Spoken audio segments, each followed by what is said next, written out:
மாண்புமிகு உறுப்பினர் முனைவர் திருமதி சௌமியா அன்புமணி அவர்கள். மாண்புமிகு பேரவை தலைவர் அவர்களே, மாண்புமிகு முதலமைச்சர் விஜய் அவர்கள் தலைமையிலான அரசின் மீது நம்பிக்கை கோரும் தீர்மானத்தின் மீதான விவாதத்தில் பங்கேற்று பேச வாய்ப்பளித்தமைக்காக தங்களுக்கு நன்றி தெரிவித்துக் கொள்கின்றேன். சமூக நீதி, ஜனநாயகம், சமத்துவம் என்பதுதான் பாட்டாளி மக்கள் கட்சியின் கொள்கையாகும். இந்த கொள்கை நோக்கங்களை எட்டுவதற்காகத்தான் பாட்டாளி மக்கள் கட்சி தொடர்ந்து பாடுபடுகிறது. போதை இல்லாத தமிழ்நாடு, சமூக நீதி மற்றும் வளர்ச்சியில் சிறந்த புதியதோர் தமிழகம் படைப்போம் என்பதுதான் பாட்டாளி மக்கள் கட்சியின் நிலைப்பாடு ஆகும். பாட்டாளி மக்கள் கட்சியின் கொள்கைகளும் நோக்கங்களும் எப்போதும் தமிழ்நாட்டின் நலனை முன்னிறுத்துபவையாகும். தமிழ்நாட்டில் 69% இட ஒதுக்கீட்டை பாதுகாக்க சமூக நீதி கணக்கெடுப்பு எனப்படும் சாதிவாரி சர்வே நடத்த வேண்டும். அதன் அடிப்படையில் அனைத்து சமூகங்களுக்கும் விகிதாச்சார பிரதிநிதித்துவம் அளிக்கப்பட வேண்டும். பெண்களின் பாதுகாப்பையும் முன்னேற்றத்தையும் உறுதி செய்ய வேண்டும். முழு மதுவிலக்கு மற்றும் போதைப் பொருட்களை முற்றிலுமாக ஒழிக்க வேண்டும். நீர் மேலாண்மைக்கு முக்கியத்துவம் அளித்து பாசன திட்டங்களை செயல்படுத்த வேண்டும். அனைத்து வேளாண் விளை பொருட்களுக்கும் விலை நிர்ணயம் செய்தல், கொள்முதல் செய்யப்படுவதை உறுதி செய்தல், உழவர்களின் வாழ்க்கை தரத்தை உயர்த்துதல், தரமான திறன் சார்ந்த கல்வி இலவசமாக வழங்கப்படுவதை உறுதி செய்தல், இளைஞர்களுக்கு அரசு மற்றும் தனியார் வேலை வாய்ப்புகளை உருவாக்கி வழங்குதல், தனியார் வேலை வாய்ப்புகளில் 80 விழுக்காட்டை தமிழக இளைஞர்களுக்கு வழங்க சட்டம் இயற்றுதல், அனைவருக்கும் தரமான மருத்துவம் இலவசமாக வழங்கப்படுவதை உறுதி செய்தல், சுற்றுச்சூழலை பாதுகாத்தல், சதுப்பு நிலங்கள் ஆக்கிரமிக்கப்படுவதை தடுத்து நிறுத்துதல், மணல், கிரனைட், கருங்கல் உள்ளிட்ட கனிம வளங்கள் கொள்ளையடிக்கப்படுவதை தடுத்தல், தமிழ் மொழி வளர்ச்சி, கலாச்சாரம் ஆகியவற்றை பாதுகாத்தல் ஆகியவைதான் பாட்டாளி மக்கள் கட்சியின் நோக்கங்கள் ஆகும். மாண்புமிகு முதலமைச்சர் அவர்கள் தலைமையிலான ஆளுங்கட்சியும் சட்டப்பேரவை தேர்தலுக்கு முன்பாக வெளியிட்ட தேர்தல் அறிக்கையில் பாட்டாளி மக்கள் கட்சியின் கொள்கைகள், நோக்கங்கள் ஆகியவற்றுக்கு ஒத்துப்போகும் வகையில்தான் வாக்குறுதிகளை வழங்கியது. குறிப்பாக அனைத்து சமூகங்களுக்கும் விகிதாச்சார பிரதிநிதித்துவம் வழங்க சாதிவாரி சர்வே நடத்தப்படும், மகளிர் பாதுகாப்பை உறுதி செய்ய நடவடிக்கை, மது வணிகத்தை கட்டுப்படுத்த நடவடிக்கை, வேளாண் விளை பொருட்களுக்கு நியாயமான கொள்முதல் விலை, அரசு மற்றும் தனியார் வேலை வாய்ப்புகளை அதிகரித்தல், தனியார் துறை வேலை வாய்ப்பில் உள்ளூர் இளைஞர்களுக்கு 75% ஒதுக்கீடு வழங்கும் நிறுவனங்களுக்கு 2.5% ஜிஎஸ்டி மானியம், 5% மின்சார மானியம் வழங்கப்படும், நதிகள் இணைப்பு உள்ளிட்ட பாசன திட்டங்கள் செயல்படுத்த, சுற்றுச்சூழலை பாதுகாக்கவும் மணல் கொள்ளையை தடுக்கவும் நடவடிக்கை எடுக்கப்படும் என்று தமிழகத்தின் ஆளுங்கட்சியும் வாக்குறுதிகளை அளித்திருக்கிறது. தமிழகத்தின் முதலமைச்சராக பொறுப்பேற்ற மாண்புமிகு விஜய் அவர்கள் சட்டம் ஒழுங்கை பாதுகாப்பதற்கான நடவடிக்கைகள் குறித்து விவாதித்த பின் வழிபாட்டு தலங்கள், பள்ளிகள், மக்கள் கூடும் இடங்கள் ஆகியவற்றுக்கு அருகில் உள்ள 717 மதுக்கடைகளை அடுத்த 2 வாரங்களுக்குள் மூட ஆணையிட்டிருக்கிறார். அந்த நடவடிக்கையை பாட்டாளி மக்கள் கட்சி வரவேற்கிறது, பாராட்டுகிறது.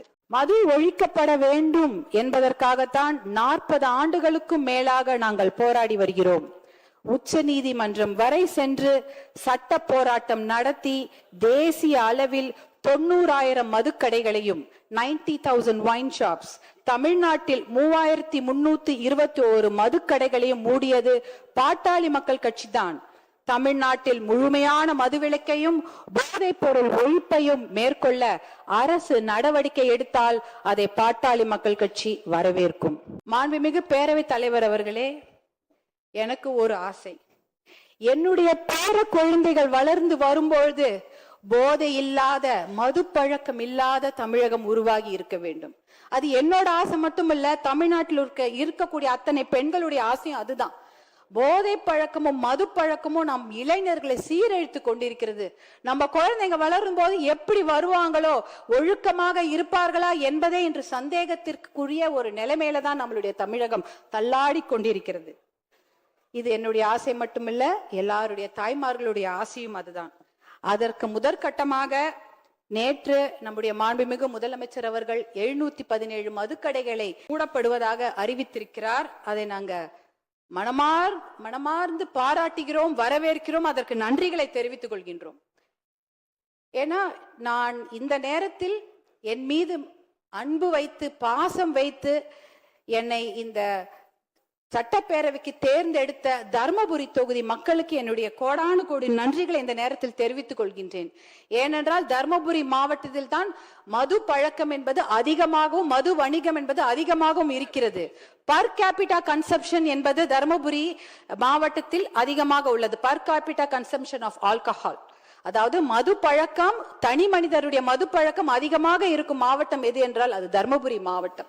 அப்படிப்பட்ட அந்த நிலையில் முதற்கட்டமாக நீங்கள் 717 மதுக்கடைகளை மூட உத்தரவிட்டிருப்பது அது மிகப்பெரிய ஒரு விஷயம். அது பெண்கள் எல்லாரும் அனைவரும் வரவேற்கிறார்கள். என்னுடைய தர்மபுரி தொகுதியில பேருந்து நிலையத்துக்கு அருகில் ஒரு 3 டாஸ்மாக் கடைகளை நேற்று மூடி இருக்கிறார்கள். இதற்கு எங்களுடைய பாராட்டுதல்களை நாங்கள் கண்டிப்பாக தெரிவித்துக் கொள்கின்றோம்.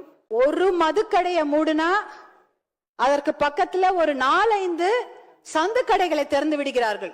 அது தமிழகம் முழுக்க இருக்கிறது. தர்மபுரி மாவட்டத்துல அதை நாங்க கண்கூடாக பார்த்திருக்கின்றேன்.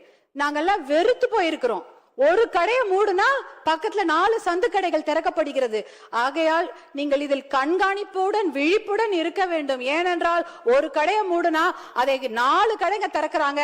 அதை கண்டிப்பாக தடுத்து நிறுத்த வேண்டும். அப்படி இருந்தால்தான் நம்மளுடைய தமிழக இளைஞர்களை காப்பாற்ற முடியும். தமிழ் பெண்களையும் தமிழ் சமுதாயத்தையும் நாம் காப்பாற்ற வேண்டும். இதற்கு சஸ்டைன்ட் எஃபர்ட் தேவை, தொடர் முயற்சி தேவை. ஒரு கடையை மூடிட்டா மட்டும் பத்தாது.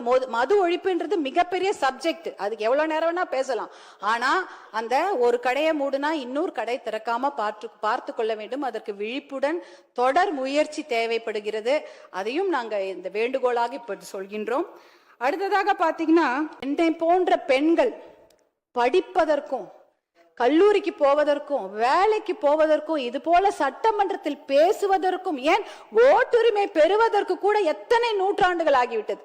எத்தனையோ நூற்றாண்டுகள் அந்த மாதிரி பெண்கள் வெளியே வர முடியாத ஒரு நிலைமை. ஆனா இன்னைக்கு அதையெல்லாம் மீறி பெண்கள் வந்து சாதித்திருக்கிறார்கள். படிக்கிறாங்க, கல்லூரிக்கு போறாங்க, வேலைக்கு போறாங்க. இப்படி மாமன்றத்தில் வந்து பேசக்கூடிய அத்தனை விஷயங்களும் நடந்து கொண்டிருக்கிறது. ஆனால் இந்த போதை பழக்கம், மது பழக்கம் இருக்கும் போது எந்த பெண்களுக்கும் பாதுகாப்பில்லாத ஒரு நிலைமை. டாஸ்மாக் கடையை தாண்டும் போது ஒரு பெண்ணும் தலை குனிந்துதான் போவாங்க. ஏன் தெரியுங்களா? அந்த பக்கத்துல தலை நிமிந்து பார்த்தா யாராவது ஐ கான்டாக்ட் வந்துருச்சுன்னா என்ன மாதிரி விமர்சனங்களை தாங்க வேண்டுமோ, எப்படி கேலி பண்ணுவாங்களோ, யாராவது தப்பா சொல்லுவாங்களோ, பேசுவாங்களோன்னு பயந்து கொண்டு தலை குனிந்து போய் கொண்டிருப்பார்கள். இந்த பக்கம் அந்த பக்கம் பார்க்கவே மாட்டாங்க, அப்படியே போவாங்க. ஏன் இந்த நிலைமை?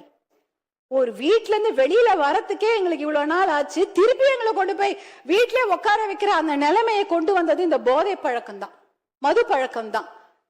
இந்த கற்காலத்துக்கே எங்களை கூட்டிக் கொண்டு போய்விடுவார்களோ என்ற பயம். ஏனென்றால் இன்றைக்கு பெண்கள் பாதுகாப்பு மிகப்பெரிய கேள்விக்குறியாக இருக்கிறது.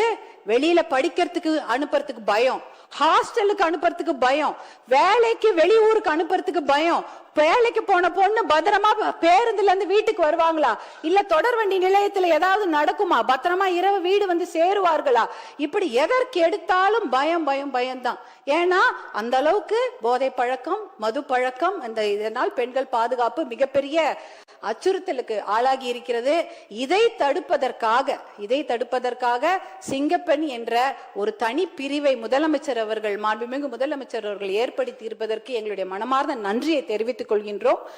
அதே சமயம் ஒரு ஆக்கப்பூர்வமான ஒரு சஜஷன் தான், இந்த துறையை தனியாக ஏற்படுத்தி அதற்கு ஒரு டிஜிபி அவர்களை போட்டு நீங்க அவர் கீழே ஒரு பெரிய குழுவை அமைத்தீர்கள் என்றால் அது விமன் சேஃப்டிக்கு மட்டுமல்ல, விமன் எம்பவர்மெண்ட்டுக்கும் ஒரு மிகப்பெரிய ஒரு நடவடிக்கையாக அமையும் என்பதை இந்த நேரத்தில் நான் உங்களுக்கு வேண்டுகோளாக வைக்க விரும்புகின்றேன். பாட்டி வீட்டுக்கு பத்திரமா போயிட்டு வரணும் குழந்தைங்க. அதுதான், ஒரு பாட்டி வீட்டுக்கு போற குழந்தைய கூட இன்னைக்கு பாலியல் வன்கொடுமை, கூட்டு பாலியல் வன்கொடுமை போன்ற கொடுமைகள் நிகழ்ந்து கொண்டிருக்கிறது. அதை தடுத்து நிறுத்த வேண்டும். ஒரு பெண்ணா அதை தான் என்னால கேட்க முடியும். அந்த அளவுக்கு மனம் குமிறி போய் கடக்கிறோம் நாங்கெல்லாம். அதே நேரத்தில் சமூக நீதிக்கு பாதிப்பு ஏற்படுத்தும் செயல்களையோ தமிழ்நாட்டு மக்களுக்கு எதிரான நடவடிக்கைகளையோ தமிழக அரசு மேற்கொண்டால் அதை பாட்டாளி மக்கள் கட்சி எதிர்க்கும்.